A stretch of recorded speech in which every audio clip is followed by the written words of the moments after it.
All right, so as marketers, we often segment the market into different groups or segments. So what makes good market segments?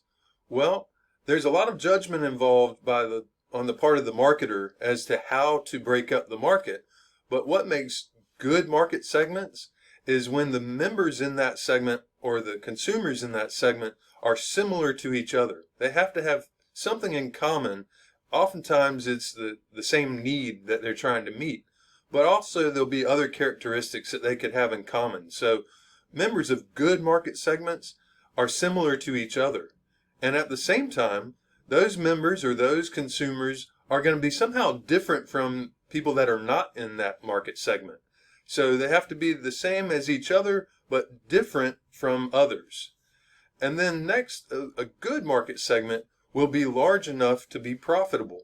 Now, this depends a lot on what the product is or what the service is that we provide as to how many people we need in order to be profitable.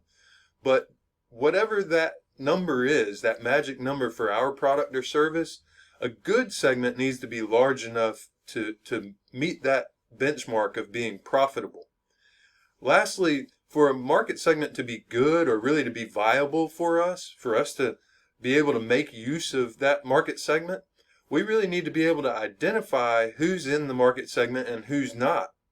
And then we lastly need to be able to reach those people, whether by communication and promotion, or for the simple fact of we need to be able to get product to them.